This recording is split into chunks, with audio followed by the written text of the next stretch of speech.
Learn English through stories E35 PDF. Adapted and modified by Kulwant Singh Sandhu.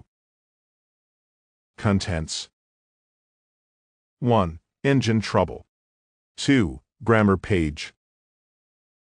1. Engine trouble. By R.K. Narayan. There came down to our town some years ago, said the talkative man, a showman owning an institution called the Gaiety Land. Overnight our Gymkhana grounds became resplendent with banners and streamers and colored lamps. From all over the district crowds poured into the show. Within a week of opening, in gate money alone, they collected nearly 500 rupees a day. Gaiety Land provided us with all sorts of fun and gambling and sideshows. For a couple of annas in each booth, we could watch anything from performing parrots to crack motorcyclists looping the loop in the Dome of Death. In addition to this, there were lotteries and shooting galleries, where for an anna you always stood a chance of winning 100 rupees. There was a particular corner of the show which was in great favor. Here, for a ticket costing 8 annas, you stood a chance of acquiring a variety of articles: pincushions, sewing machines, cameras, or even a road engine. On one evening, they drew ticket number 1005, and I happened to own the other half of the ticket. Glancing down the list of articles, they declared that I became the owner of the road engine. Don't ask me how a road engine came to be included among the prizes. It is more than I can tell you. I looked stunned. People gathered round and gazed at me as if I were some curious animal. Fancy anyone becoming the owner of a road engine, some persons muttered and giggled.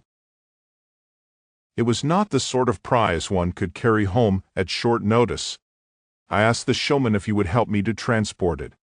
He merely pointed at a notice which decreed that all winners should remove the prizes immediately on drawing and by their own effort. However, they had to make an exception in my case. They agreed to keep the engine on the Gymkhana grounds till the end of their season, and then I would have to make my own arrangements to take it out. When I asked the showman if he could find me a driver, he just smiled. The fellow who brought it here had to be paid 100 rupees for the job and 5 rupees a day. I sent him away and made up my mind that if no one was going to draw it, I would just leave it to its fate. I got it down just as a novelty for the show. God, what a bother it has proved. Can't I sell it to some municipality? I asked innocently. He burst into a laugh. As a showman, I have enough troubles with municipal people. I would rather keep out of their way. My friends and well-wishers poured in to congratulate me on my latest acquisition. No one knew precisely how much a road engine would fetch. All the same, they felt that there was a lot of money in it. Even if you sell it as scrap iron, you can make a few thousands, some of my friends declared. Every day I made a trip to the Gymkhana grounds to have a look at my engine. I grew very fond of it. I loved its shining brass parts. I stood near it and patted it affectionately, hovered about it, and returned home every day only at the close of the show. I was a poor man, I thought, but after all, my troubles were coming to an end. How ignorant we are! How little did I guess that my troubles had just begun. When the showman took down his booths and packed up, I received a notice from the municipality to attend to my road engine. When I went there next day, it looked forlorn with no one about. The ground was littered with torn streamers and paper decorations. The showman had moved on, leaving the engine where it stood. It was perfectly safe anywhere. I left it alone for a few days, not knowing what to do with it. I received a notice from the municipality ordering that the engine be removed at once from the grounds, as otherwise they would charge rent for the occupation of the Gymkhana grounds. After deep thought, I consented to pay the rent, and I paid 10 rupees a month for the next 3 months. Dear sirs, I was a poor man. Even the house which I and my wife occupied cost me only 4 rupees a month. And fancy my paying 10 rupees a month for the road engine. It cut into my slender budget, and I had to pledge a jewel or two belonging to my wife. And every day my wife was asking me what I proposed to do with this terrible property of mine, and I had no answer to give her. I went up and down the town offering it for sale to all and sundry. Someone suggested that the secretary of the local cosmopolitan club might be interested in it. When I approached him, he laughed and asked what he could do with a road engine. "I'll dispose of it at a concession for you. You have a tennis court to be rolled every morning," I began. And even before I saw him smile, I knew it was a stupid thing to say. Next, someone suggested, "See the municipal chairman. He may buy it for the municipality." With great trepidation, I went to the municipal office one day. I buttoned up my coat as I entered the chairman's room and mentioned my business. I was prepared to give away the engine at a great concession. I started a great harangue on municipal duties, the regime of this chairman, and the importance of owning a road roller. But before I was done with him, I knew there was greater chance of my selling it to some child on the roadside for playing with. I was making myself a bankrupt maintaining this engine in the Gymkhana grounds. I really hoped someday there would come my way a lump sum to make amends for all this deficit and suffering. Fresh complications arose when a cattle show came in the offing. It was to be held on the grounds. I was given 24 hours to get the thing out of the grounds. The show was opening in a week, and the advance party was arriving and insisted upon having the engine out of the way. I became desperate. There was not a single person for 50 miles around who knew anything about a road engine. I begged every passing bus driver to help me, but without use. I even approached the station master to put in a word with the male engine driver. But the engine driver pointed out that he had his own locomotive to mind and couldn't think of jumping off at a wayside station for anybody's sake. Meanwhile, the municipality was pressing me to clear out. I thought it over. I saw the priest of the local temple and managed to gain his sympathy. He offered me the services of his temple elephant. I also engaged 50 coolies to push the engine from behind. You may be sure this drained all my resources. The coolies wanted 8 annas per head, and a temple elephant cost me 7 rupees a day, and I had to give it 1 feed. My plan was to take the engine out of the Gymkhana and then down the road to a field half a furlong off. The field was owned by a friend. He would not mind if I kept the engine there for a couple of months, when I could go to Madras and find a customer for it. I also took into service one Joseph, a dismissed bus driver who said that although he knew nothing of road rollers, he could nevertheless steer one if it was somehow kept in motion. It was a fine sight, the temple elephant yoked to the engine by means of stout ropes, with 50 determined men pushing it from behind, and my friend Joseph sitting in the driving seat. A huge crowd stood around and watched in great glee. The engine began to move. It seemed to me the greatest moment in my life. When it came out of the Gymkhana and reached the road, it began to behave in a strange manner. Instead of going straight down the road, it showed a tendency to wobble and move zigzag. The elephant dragged it one way. Joseph turned the wheel for all he was worth without any idea of where he was going, and 50 men behind it clung to it in every possible manner and pushed it just where they liked. As a result of all this confused dragging, the engine ran straight into the opposite compound wall and reduced a good length of it to powder. At this, the crowd let out a joyous yell. The elephant, disliking the behavior of the crowd, trumpeted loudly, strained and snapped its ropes, and kicked down a further length of the wall. The 50 men fled in panic. The crowd created a pandemonium.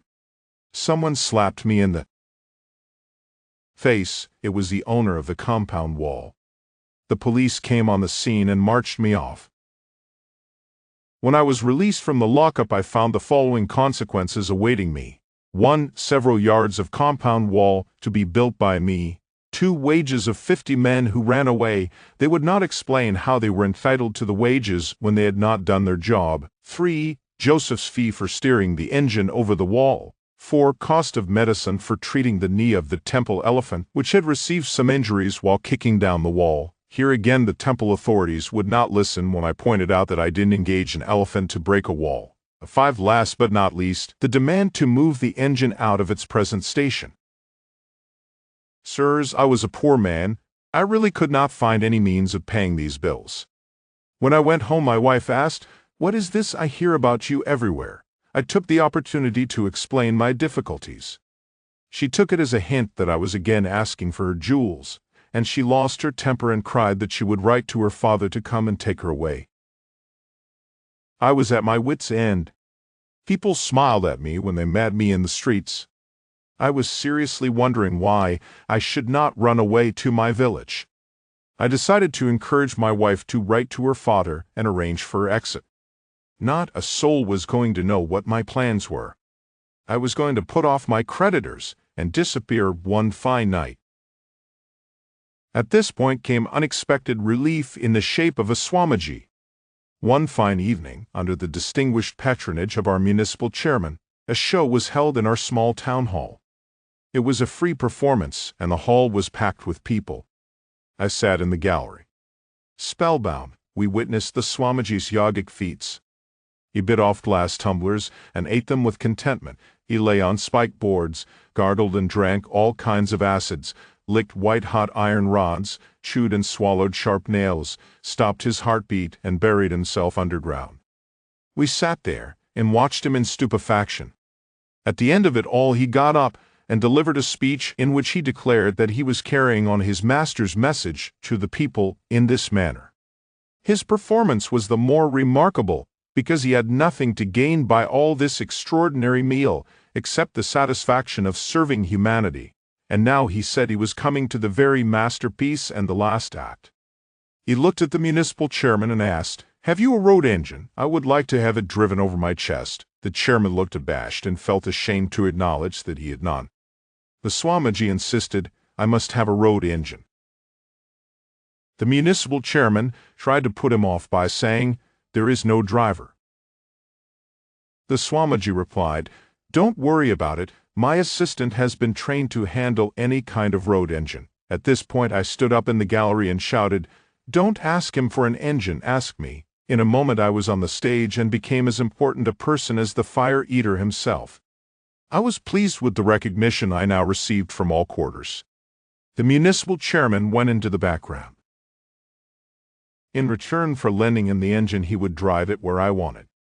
Though I felt inclined to ask for a money contribution, I knew it would be useless to expect it from one who was doing missionary work.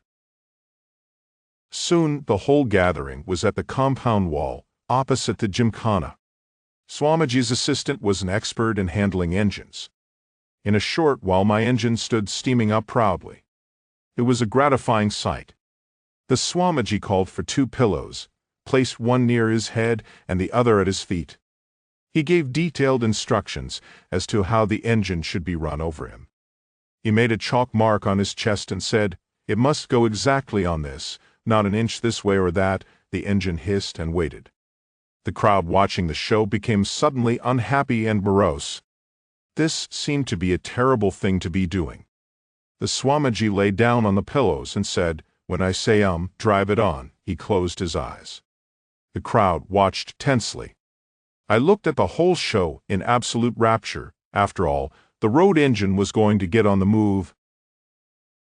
At this point, a police inspector came into the crowd with a brown envelope in his hand.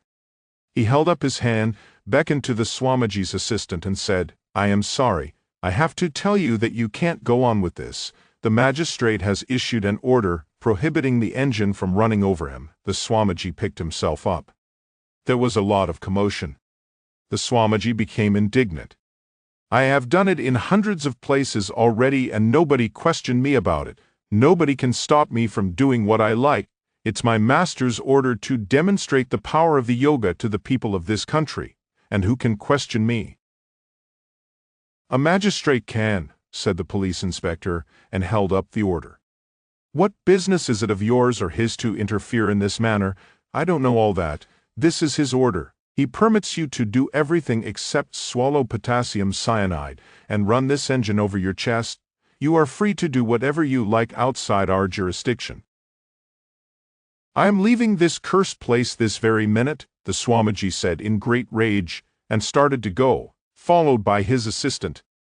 I gripped his assistant's arm and said, "You have steamed it up, why not take it over to that field, and then go?" He glared at me, shook off my hand and muttered, "With my gurus so." "Unhappy, how dare you ask me to drive?" He went away. I muttered, "You can't drive it except over his chest, I suppose." I made preparations to leave the town in a couple of days, leaving the engine to its fate with all its commitments. However, nature came to my rescue in an unexpected manner. You may have heard of the earthquake of that year which destroyed whole towns in North India. There was a reverberation of it in our town too. We were thrown out of our beds that night, and doors and windows rattled. Next morning I went over to take a last look at my engine before leaving the town. I could hardly believe my eyes. The engine was not there. I looked about and raised a hue and cry. Search parties went round. The engine was found in a disused well nearby with its back up. I prayed to heaven to save me from fresh complications. But the owner of the house, when he came round and saw what had happened, laughed heartily and beamed at me. "You have done me a service. It was the dirtiest water on earth in that well, and the municipality was sending notice to close it. Week after week, I was dreading the cost of closing, but your engine fits it like a cork. Just leave it there." But, there are no buts. I will withdraw all complaints and charges against you, and build that broken wall myself, but only leave the thing there. It's hardly enough. I mentioned a few other expenses that this engine had brought on me. He agreed to pay for all that. When I again passed that way some months later, I peeped over the wall. I found the mouth of the well. 2. Grammar page.